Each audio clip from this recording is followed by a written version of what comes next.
요즘 정말 많이 이야기하죠. 바로 부동산 양극화. 이게 단순히 누구는 돈을 벌고 누구는 잃는다, 이런 차원의 문제가 아닙니다. 한쪽에선 아파트 한 채 가격이 수십억 원을 훌쩍 넘는데, 다른 한쪽에선 바로 그 돈으로 아파트를 수백 채나 살 수 있는 게 지금 대한민국의 현실이거든요. 이 거대한 분열, 그 실체를 지금부터 한번 제대로 파헤쳐 보겠습니다. 이 현상이 대체 얼마나 심각한 건지 딱 한 가지 사례만 봐도 바로 느낌이 오실 겁니다. 정말 충격적인 실제 비교 사례부터 한번 보시죠. 지금 화면에 보이는 이 숫자 믿어지시나요? 이게 무슨 가상 시나리오가 아니고요. 바로 이번 달에 실제로 거래된 가격입니다. 서울 압구정의 아파트 한 채가 85억 원. 그런데 바로 그 돈으로 경북 칠곡에 가면 한 채에 1,100만 원짜리 아파트를 무려 773채나 살 수 있습니다. 한 채대에 773채라니 말 그대로 작은 마을 하나를 통째로 살 수 있는 돈인 거죠. 이게 바로 지금 대한민국 부동산 시장의 극단적인 양극화를 보여주는 단적인 예입니다. 이게 그냥 서울이랑 아주 먼 지방 소도시만의 이야기가 아니에요. 우리나라 제2, 제3의 도시라고 하는 부산이나 대구만 해도요, 거기서 가장 비싼 최고급 아파트 가격이 서울의 최고급 아파트 가격에 비하면 고작 4분의 1 수준밖에 안 됩니다. 우리가 생각하는 것 이상으로 격차가 모든 지역에 걸쳐서 벌어지고 있다는 거죠. 자, 그러면 혹시 저 773대 1은 너무 극단적인 사례 아니야 라고 생각하실 수도 있겠죠. 근데요, 국가 전체의 데이터를 쫙 놓고 보면 이게 전혀 예외적인 상황이 아니라는 걸 알 수 있습니다. 거대한 흐름의 일부인 거죠. 이 그래프가 그 현실을 아주 명확하게 보여줍니다. 올해 서울 아파트 값은 이전 최고점을 넘어서 8%나 오르면서 신고가를 막 쓰고 있는데, 같은 기간에 대구는 무려 26%, 부산은 18%나 떨어졌습니다. 한쪽은 오르고 다른 쪽은 내리고, 이건 한 나라에 완전히 다른 두 개의 시장이 존재하는 거나 마찬가지입니다. 핵심은 바로 이겁니다. 대한민국 전체 아파트의 자산 가치를 다 합쳤을 때 그중에 무려 43.3%가 오직 서울, 딱 한 곳에 집중되어 있다는 사실. 이 수치는요, 관련 통계를 만들기 시작한 이래 역대 최고치라고 합니다. 우리나라의 자산이 얼마나 서울로만 편중되고 있는지 보여주는 거죠.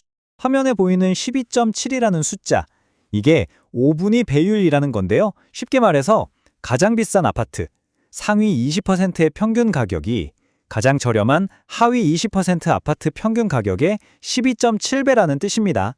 이 격차 역시 통계 집계 이래 사상 최대로 벌어진 겁니다. 주택시장에서 부의 불평등이 얼마나 심각해졌는지 그대로 보여주는 지표죠. 수요가 쏠리는 현상은 이 표를 보면 더 명확해집니다.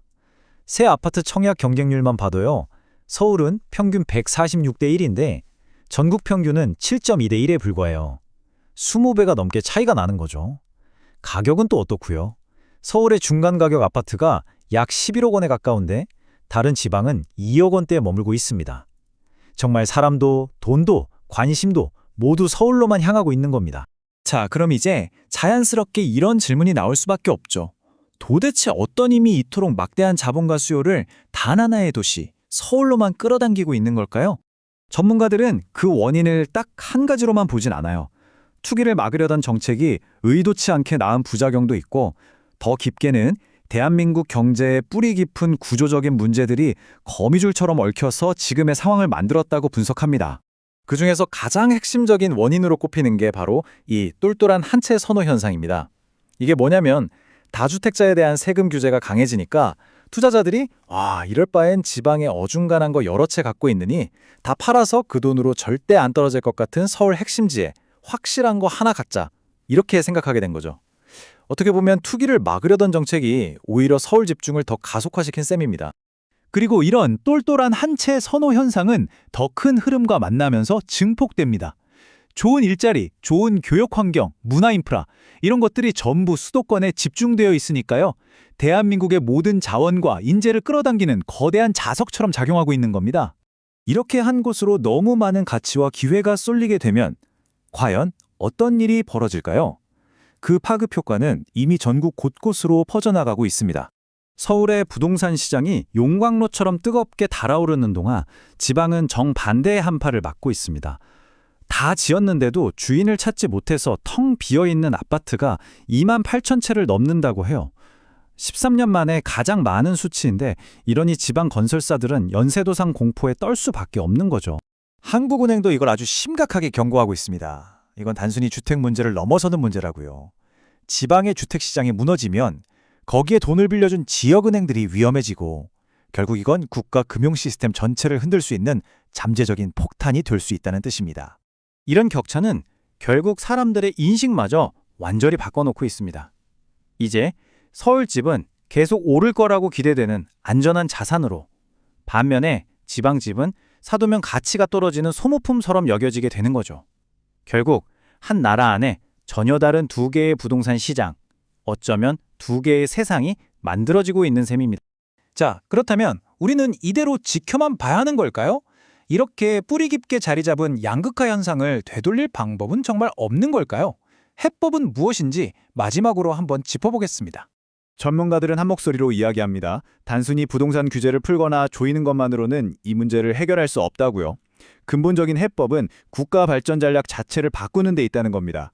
양질의 일자리, 좋은 교육과 의료 인프라를 지방의 거점 도시들에도 서울 수준으로 구축하는 그런 장기적인 계획이 필요하다는 거죠. 오늘 우리가 쭉 살펴본 이 부동산 양극화는요, 단순히 숫자의 문제가 아닌 것 같습니다. 이건 대한민국에서 기회라는 자원이 어디에 그리고 어떻게 분배되고 있는지에 대한 냉정한 현실을 보여주는 거울이거든요. 결국 자산의 격차는 우리가 사는 공간의 격차, 그리고 기회의 격차와 같은 말이 되어가고 있습니다. 이 질문에 대해 여러분은 어떻게 생각하시나요?